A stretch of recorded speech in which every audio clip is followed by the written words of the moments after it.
ஈரோட்ல துப்புரவு தொழில் செய்யற ஒரு பிரதர் வந்து நம்மள கான்டாக்ட் பண்ணியிருந்தாரு. இவரு அவசரத்துக்கு ஒரு 2 லட்சம் ரூபாய் வரைக்கும் ஒரு நபர்கிட்ட கடன் வாங்கியிருக்காரு. அந்த நேரத்துல அவசரத்துக்காக இவருடைய பிளாங்க் செக்கும் கொடுத்திருக்காரு. வட்டிக்கு மேல வட்டி போட்டு 4 லட்சம் ரூபாய் ரீபே பண்ணணும். அந்த நபர் கேட்க என்கிட்ட கொடுக்கறதுக்கு அவ்வளவு இல்லையே அப்படின்னு இவரும் சொல்ல அந்த பிளாங்க் செக் வச்சு செக் பவுன்ஸ் கேஸும் ஃபைல் பண்றாரு. சம்மன் இவருக்கு சர்வ் ஆகுது. உடனே இவர் பக்கத்துல இருக்கக்கூடிய ஒரு அட்வொகேட்டை கான்டாக்ட் பண்ணி முதல் 2 வாய்தா வந்து அட்டெண்ட் பண்றாங்க, பெட்டிஷன் ஃபைல் பண்றாங்க. 1 மாசம் ஆகுது, 2 மாசம் ஆகுது. அந்த அட்வொகேட் கிட்ட இருந்து அடுத்த வாய்தா டேட் இவர் கேட்டுட்டே இருக்காரு.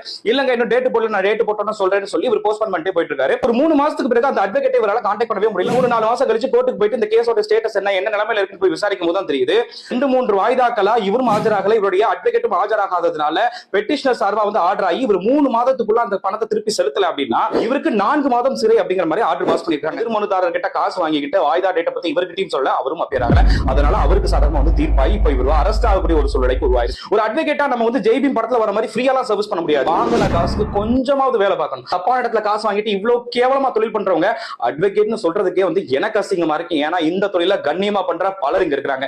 சரி, இதன் பிறகு இந்த மாதிரி யாரும் பாதிக்கப்படக்கூடாது, அதுக்கு என்னெல்லாம் பண்ணணும் அப்படிங்கறத இந்த வீடியோ நம்ம பார்க்கலாம். அதாவது உங்களுடைய கேஸை உங்க வழக்கறிஞர் நடத்தணும். ஆனா உங்களுடைய கேஸ்னுடைய ஸ்டேஜஸ் நீங்க தெரிஞ்சுக்கங்க. ஈகோட் சர்வீஸ் அப்படிங்கிற இந்த ஆப்பை டவுன்லோட் பண்ணிக்கங்க. நீங்க ஒரு கேஸை பதிவு பண்றீங்கன்னா உங்க கேஸுக்கு ஒரு நம்பர் கிடைக்கும். இல்ல உங்களுக்கு ஒரு சம்மன் வந்தாலும் அந்த வழக்கினுடைய நம்பர் இருக்கும். இந்த நம்பரை எந்த கோர்ட்ல இந்த கேஸ் நடக்குது அந்த கோர்ட்டையும் இந்த நம்பரையும் நீங்க போடும்போது உங்களுடைய கேஸோட ப்ரீவியஸ் ஹியரிங் எப்ப நடந்தது, அடுத்த ஹியரிங் என்ன, இது இப்ப என்ன ஸ்டேஜ்ல இருக்கு அப்படிங்கிறது எல்லாமே இந்த ஆப் காட்டிடும். சோ இதனால உங்களுடைய அடுத்த வாய்தா டேட் உங்களுக்கு உங்களுடைய அட்வொகேட் சொல்லாமலே உங்களுக்கு தெரியும்.